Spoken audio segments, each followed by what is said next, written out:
Kaya mong video yung pantay.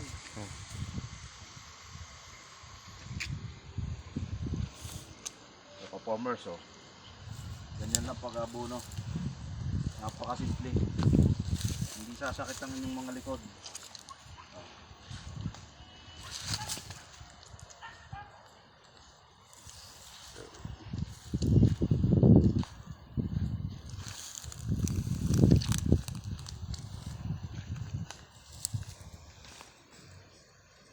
Basta ang gagamitin yung mga ka-farmers kasi mas matipid, mas effective.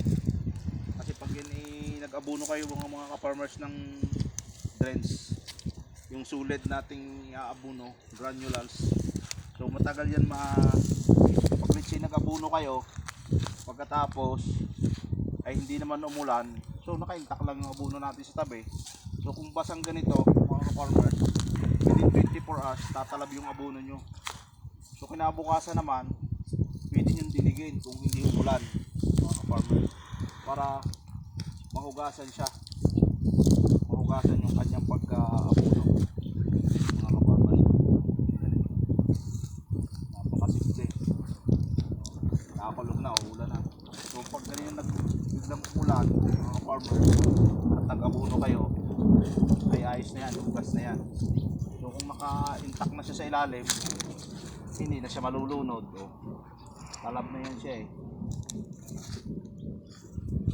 farmers oh. So ito yung ating siling panigang. Ang variety nito ay Cayenne. Yan ka-farmers oh.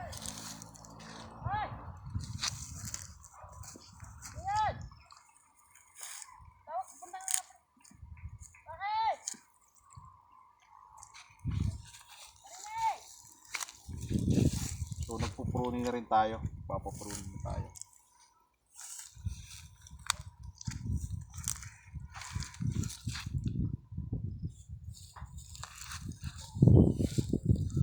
Brian. Kobe Brian.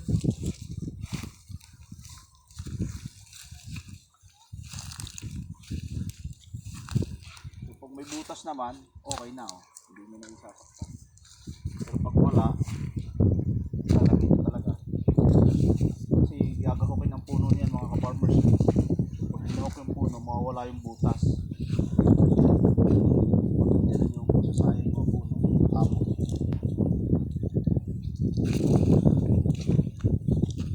so mahaba-haba ito ka-farmers.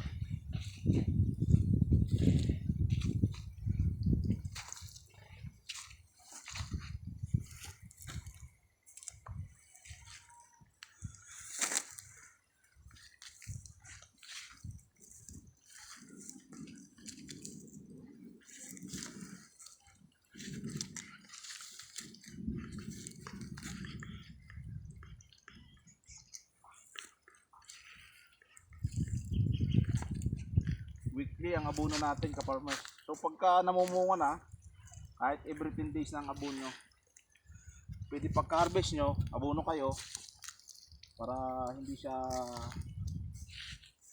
mabilis sa tumanda. So gagamitin naman natin, pag namumunga na talaga siya ng gusto, hitik na siya, gagamitin naman natin ka-farmers ay Unique 16 plus Nitrobor.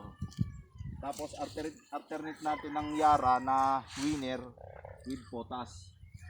So yung Nitrobor, steady tayo sa Nitrobor. Tapos lalagyan lang natin ng isang kilong potas at isang kilong winner mga ka-farmers. Kasi yung potas mabilis magpagulang ng ano yan, ng halaman natin. So pag pinirsan ninyo, mabilis naman siya tatanda farmers. So kaya kailangan alalay lang kayo sa potas at saka sa winner. Lagi kayong mayroong Nitrobor or Unique 16 para bata yung inyong halaman, hindi agad siya tatanda.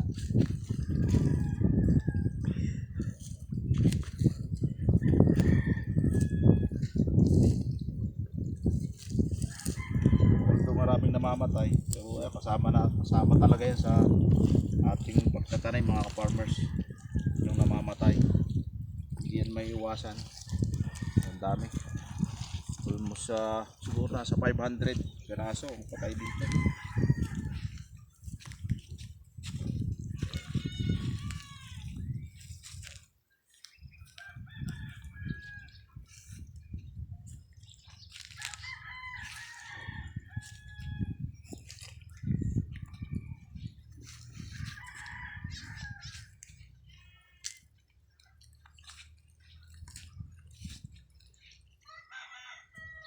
Farmers, malaki na oh.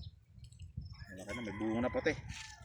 14 days pa lang ito up nang pagkatapos natin i-transplant mga ka-farmers. 14 days. So mabilis. So within 1 month, 30 days makaka-harvest tayo rito mga ka-farmers.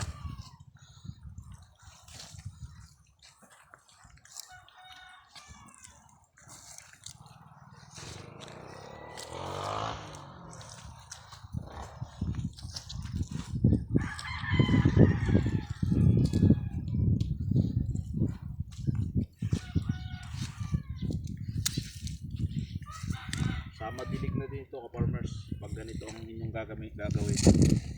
Sama dilig na rin.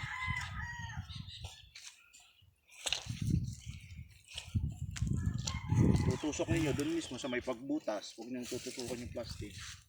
Pero pag walang opening, pwede din naman tusukan niyo yung plastic.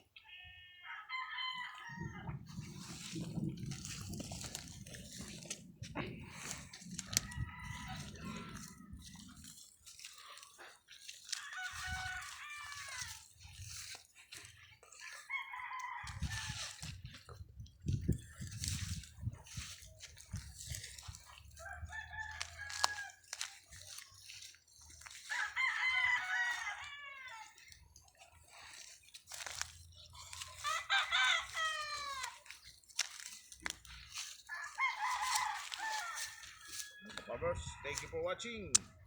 Thank you. Thank you.